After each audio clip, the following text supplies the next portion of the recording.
Întârzierile în asistența de securitate occidentală pot duce la deficite semnificative de rachete de apărare aeriană ucraineană, care ar putea permite forțelor ruse să bombardeze forțele ucrainene sau chiar orașele din prima linie mai agresiv.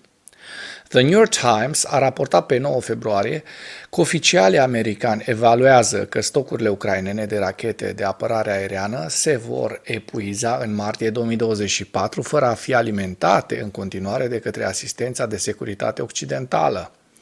Oficialii ucraineni au avertizat recent că Ucraina se confruntă cu o lipsă critică de rachete de apărare aeriană, deoarece întârzierile în ajutorul occidental continuă să forțeze Ucraina să economisească muniție. Forțele ruse au făcut presiune în mod obișnuit asupra umbrelei limitate de apărare aeriană a Ucrainei prin lovituri cu rachete și drone, integrând arme iraniene și nord-coreene cu sistemele rusești. Acestea împotriva zonelor ucrainene din spatele frontului într-un efort de a forța forțele ucrainene să consume rachete de apărare aeriană, să atragă și să descopere sistemele de apărare antiaeriană ucraineană din prima linie. Forțele ucrainene au doborât anterior avioane tactice rusești în regiunea Herson în decembrie 2023, ceea ce a avut un efect temporar de înghețare asupra sprijinului aviației rusești pentru operațiunile terestre ale Rusiei în întreg teatrul de operațiuni. Vă amintiți cu siguranță doborârea celor 5 avioane Su-34 și a AWACS-ului rusesc de detectare a radarului cu rază lungă A-50 pe 14 ianuarie, ceea ce a dus în mod similar la o scădere temporară a operațiunilor aviatice rusești peste Marea Azov. Intensificarea campaniei de lovituri rusești din ultimele săptămâni probabil a făcut și mai multă presiune asupra umbrelei de apărare aeriană a Ucrainei și ar fi putut forța Ucraina să redistribuie apărarea aeriană, care anterior era capabilă să impună constrângerea aviației tactice rusești, care operează de-a lungul frontului și în spatele frontului rusesc. Aviația rusă a intensificat operațiunile de sprijinire a operațiunilor ofensive rusești în estul Ucrainei în ianuarie 2024, în special lângă Avdiivka, sugerând că stocurile limitate de rachete de apărare aeriană ucraineană ar putea oferi aviației rusești mai multe oportunități de atac. Potrivit Institutului pentru Studiul Războiului, lipsa critică de rachete de apărare aeriană din Ucraina ar putea permite forțelor ruse să opereze avioane, în special avioane cu echipaj, care transportă în general încărcături utile mai grele, mai aproape și dincolo de linia frontului actual din Ucraina la scară largă. Armata rusă nu a condus încă operațiuni de aviație la scară largă care să sprijine ofensivele terestre rusești în Ucraina, iar intensificarea operațiunilor aviatice rusești la scară largă ar reprezenta o amenințare semnificativă pentru Ucraina. Ziua 718 a războiului din Ucraina.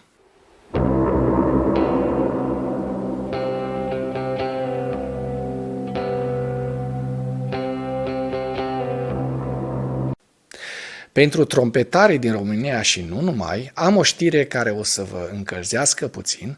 Donald Trump a declarat la un meeting de ieri că va încuraja Rusia să atace aliații NATO care plătesc prost. Potrivit The Guardian, fostul președinte al SUA, Donald Trump, care dorește realegerea pentru un al doilea mandat, a declarat că va încuraja Rusia să atace pe oricine dintre aliații SUA din NATO, despre care crede că și-a încălcat obligațiile financiare. Casa Albă a numit deja cuvintele oribile și fără sens, iar Trump a făcut anunțul sâmbătă în timpul unui meeting de campanie la Conway, Carolina de Sud, înainte de primarele prezidențiale republicane din 24 februarie.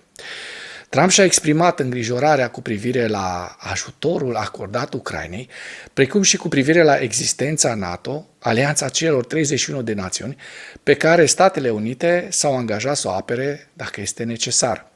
Sâmbătă, Trump a spus în timpul unei întâlniri NATO că i-a spus unui alt șef de stat că Statele Unite, sub conducerea sa, nu vor apăra nicio țară care este criminală. Discursul direct al lui Trump, unul dintre președinții unei țări majore, s-a ridicat și mi-a spus: ei bine, domnule Trump, dacă nu plătim și suntem atacați de Rusia, ne veți proteja? Trump îi spune: i-am spus, n-ați plătit, sunteți contravenienți. Nu te-aș apăra, de fapt i-aș încuraja să facă ce naiba vor ei. Trebuie să plătești, trebuie să-ți plătești facturile. Purtătorul de cuvânt al Casei Albe, Andrew Bates, întrebat despre comentariile lui Trump, a spus: încurajarea invaziei aliaților noștri, cei mai apropiați de către regimuri sângeroase, este îngrozitoare și anormală și amenință securitatea națională americană, stabilitatea globală și economia noastră în interior. De fapt, da, ăsta este unul dintre momentele periculoase pentru prăbușirea întregului establishment american, nu doar la nivel global, ci și la nivel național. Dacă va fi reales de american Trump, cu siguranță va distruge Statele Unite, precum au făcut mulți alți totalitariști în Europa înaintea lui. Așadar avem o istorie în acest sens. Totul stă acum în justiția americană, care îl poate trimite acolo unde este locul, sau de ștampila alegătorilor americani.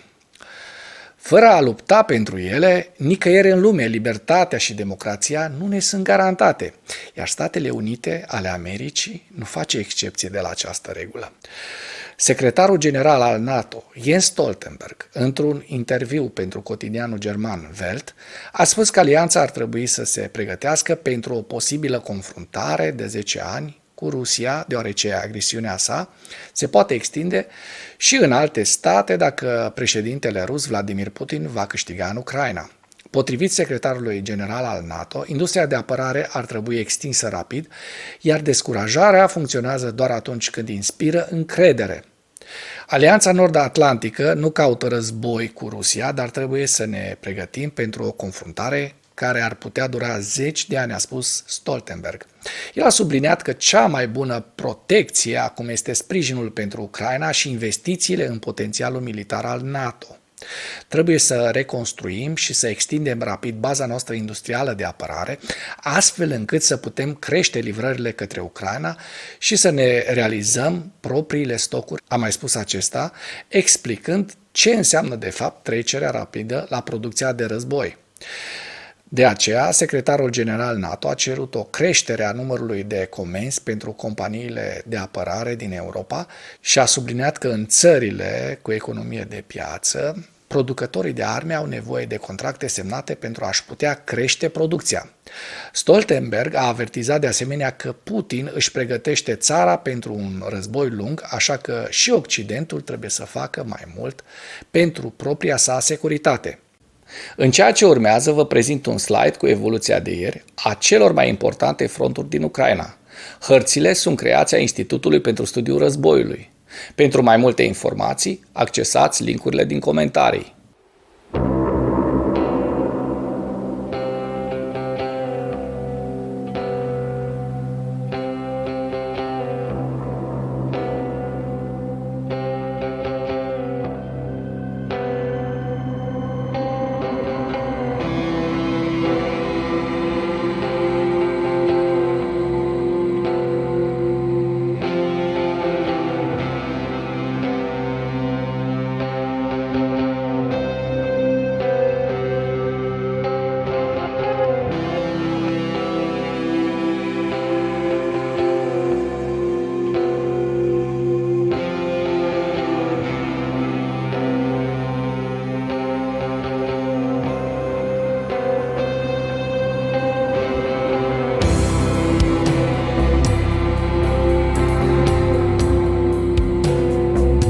Mulțumesc pentru vizionare. Dacă vrei să susții acest canal, abonează-te la Animatura. Apreciez mult asta.